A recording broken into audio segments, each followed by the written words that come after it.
Paano nga ba maglagay ng hard drive sa mga CCTV recorder o kaya DVR na kagaya nito? Okay, so itong hard drive na to, install natin dito. So tapusin nyo lang itong video para makita nyo kung ano yung mga kailangan at mga dapat gawin para magawa natin na maayos yung paglalagay, pagpapalit ng hard drive, lalo kung defective na. So una nyo kailangan, syempre, kailangan nyo ng hard drive, okay? Recorder, tsaka yung mga accessories nito para mag-connect sila rito. So buksan natin tong box ng DVR. So syempre, kailangan nyo ng ito, SATA cable, SATA data.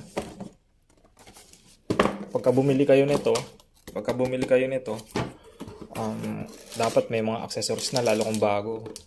Ayan, mga ganyan. So dapat kompleto na siya ng accessories. SATA power, ito, SATA power. At hard drive screw. Okay, so yan yung mga kailangan nyo. Siyempre hard drive din. So yan yung mga kailangan nyo para makapaglagay ng hard drive. Okay, dito sa DVR na to. So tuloy na natin. Okay, so una, siyempre buksan nyo muna to. Kailangan nyo buksan to.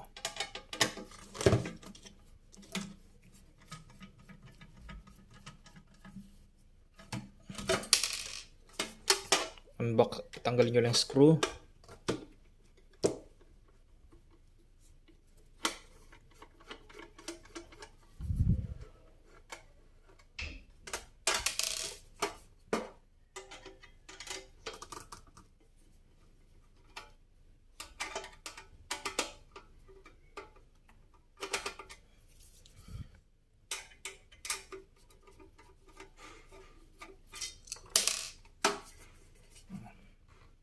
Hanggang sa matapos.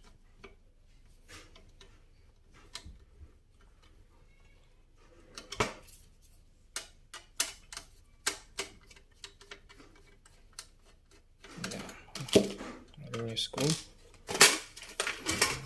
So yan yung makikita nyo sa loob. Okay, sa loob ng DVR. Yan. So next naman, itong hard drive. Okay, so ito yung hard drive na gagamitin natin dyan. Buksan na rin natin.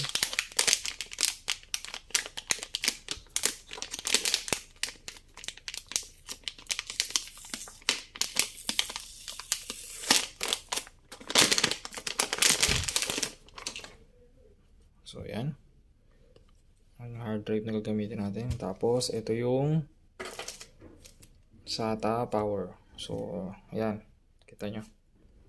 Yan. So may pa-L na yan dito eh. Yung L na yan, may kanto. So dito, tatama. Okay, so lagay natin. Ito yung isang cable nya, SATA data. Yung isa naman kasi, ito, SATA power naman. So ayan. Okay, magta-transmit ng data mula sa hard drive papunta sa dun para ma-read niya. Okay, so ito may kanto rin siya. So lagay lang natin. Yeah. Okay, so yeah. Ayan yung mga yan. Okay, so ngayon meron siyang hard drive screw kung nakikita nyo. Ayan o. HDD screw. So ito yan siya. Ito. Ayan. So yung apat na yan, tatama yan dito sa apat na screw na to. Okay, so lagay lang natin.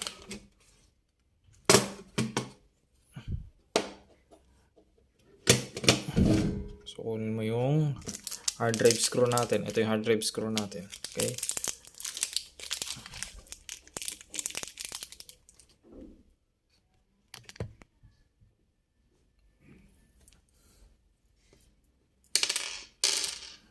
Lalagay natin siya.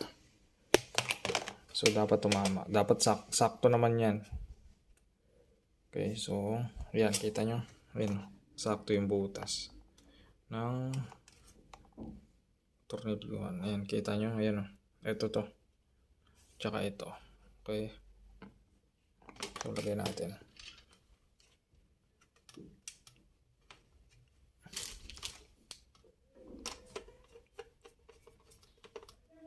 Gamit ka ng Phillips screw sa paglalagay nito.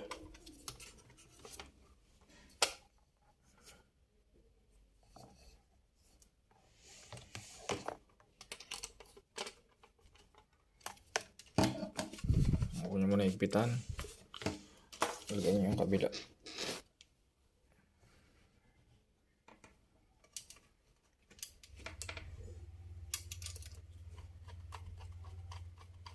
Lagyan nyo na sa ilalim yun, no? Para di malaglag. Diba?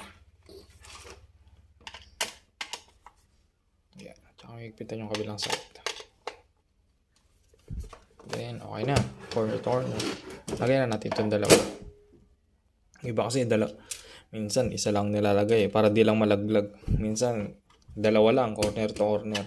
Kung ilan yung nandyan na screw, ilagay natin lahat para maganda yung kapit ng hard drive. Hindi magalaw-galaw, hindi maalog. Kung may chance man na lumuwag yung ibang tornilyo at malaglag, may support pa rin galing sa ibang mga screw. Okay, so kung ano yung standard, yun ang gamitin natin. Okay, so yan. Once na malagay mo na, yan yung magiging itsura niyan. Once na malagay mo na, i-connect mo na ngayon itong mga wires na to papunta dito sa board ng DVR. So ito, merong lock yan, ito. So tatama lang talaga yan. Ito yung lock na yan. Ito. Merong lock. Ito.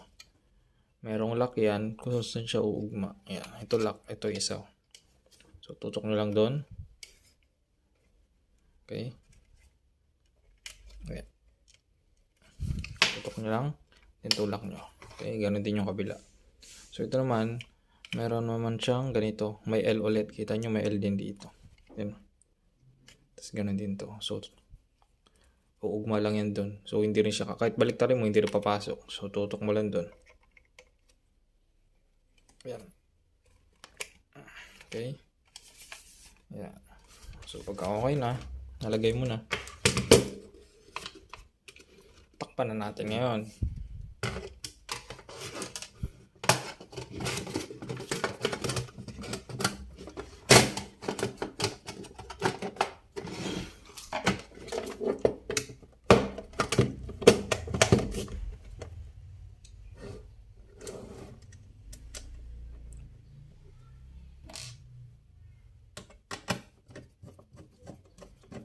Lagyan natin yung 4 na tornilyo.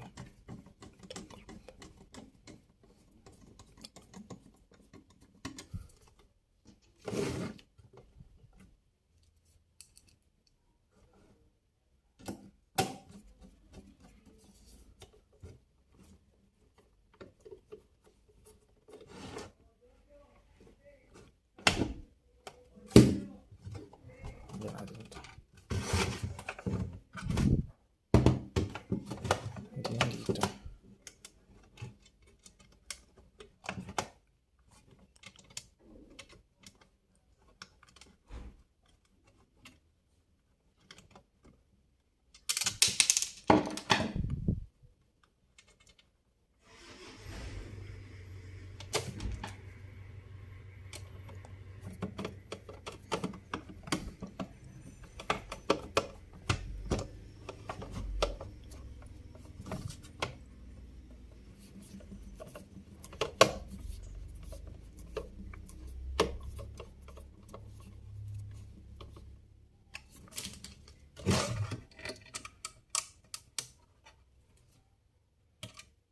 Okay, so pag nalagay mo na yan, set up na natin.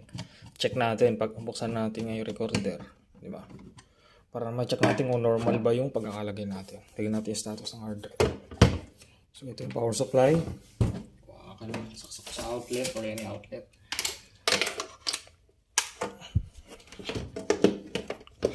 Sa likod. Okay.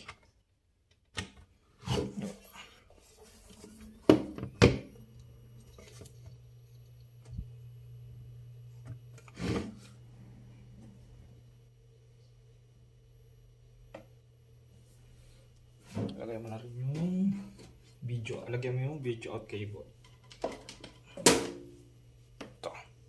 Lagyan natin dito. Para makita natin sa monitor kung ano magiging status. Okay. So, yan na. Nag-open na.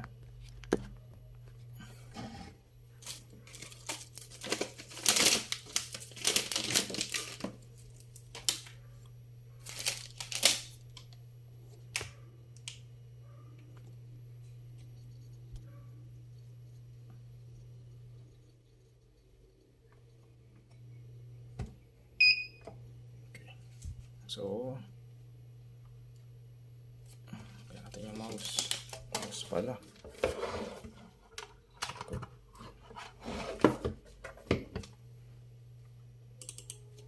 Okay.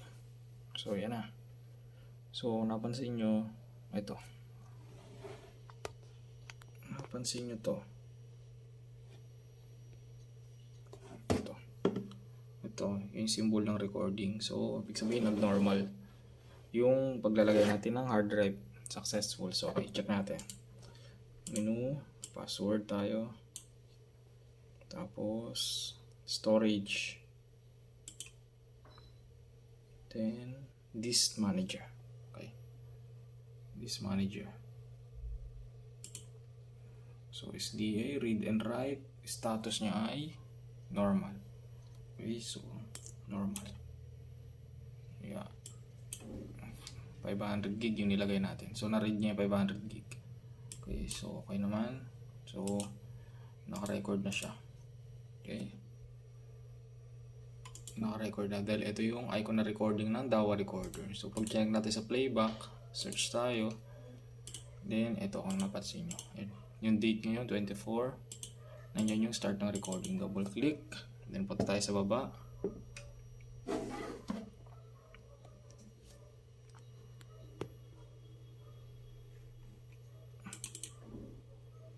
Okay, so yun yung recording. Okay, so okay, na-read niya. Okay, so ganun na kadali maglagay ng hard drive sa mga DVR. Okay, so sundan mo lang yung naging tutorial natin kung paano. So madali mo magagawa yan. So okay. So any question regarding sa mga CCTV setup, so comment mo lang down below at try natin sagutin yan. Okay?